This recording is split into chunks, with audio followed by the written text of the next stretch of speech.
She's so beautiful. Oh, how I can't wait to see her again. I dream of her every night. Those blue, mesmerizing eyes. The long brown hair that goes past her sturdy but oh so delicate shoulders. I can't help thinking about her. Imagining her alongside me gives me oh so much inspiration. I remember the first time I met her at school. This year, actually. First semester, first quarter. It was in chemistry class. Funny story, actually. We sat next to each other. She was the class ace, and I was the slacker. I would try to act all cool around her. She thought I was stupid and all that. Well, I eventually dropped out of that class for failing next semester, but she was switching classes anyways. At that time, my heart went out for her. The uncontrollable love has taken over me once again. Well, she had two classes with me the second semester, PE and art class. I would mess around in class and try to make her laugh. She eventually started to hate me for this. I embarrassed myself in front of her, but I never got red-faced around her, like I usually would. Time went by, and I eventually gave up on her. Because I heard she was attracted to someone else.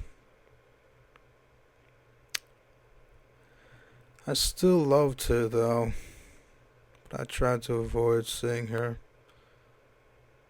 Pain would always come back. I kept dreaming about her, but not the usual pretty parties with flowers type deal. It would be me in a room, an old abandoned warehouse,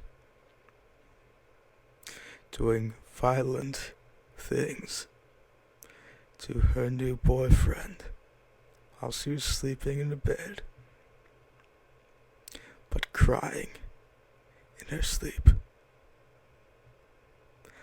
I was torturing him while he was tied to a pole.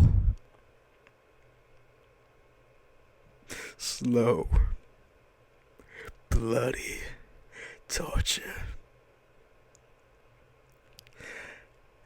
After he eventually died, I took a bunch of gasoline bottles and poured it all over him and the building. Then I left the building and took off my ski mask. I had a cruel, twisted smile on my face.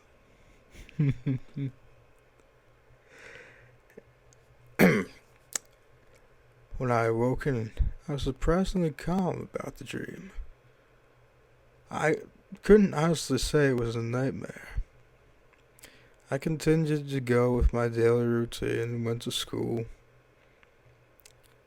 When I got to my class with her, I could hear her talking with her friends about the boyfriend not coming to school today, and how she didn't get a phone call on her cell. I didn't really care about it and went on. The next day, she wasn't at school. I asked one of her friends where she was.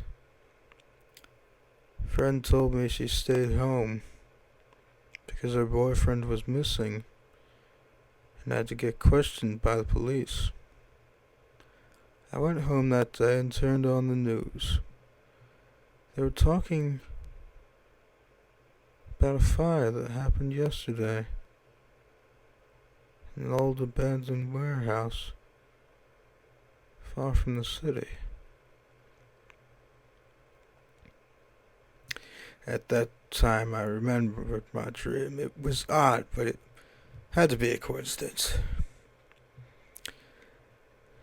The next day, she was back in school. She seemed sad and didn't talk to anyone. I finally went up to her and asked her what was wrong. She began to cry and told me about a dream she had of her boyfriend being tortured and set on fire. I told her to relax and hugged her. She told me thank you for being such a nice friend and wrapped her arms around me. When looking over her shoulder, I couldn't help but wear that sinister smile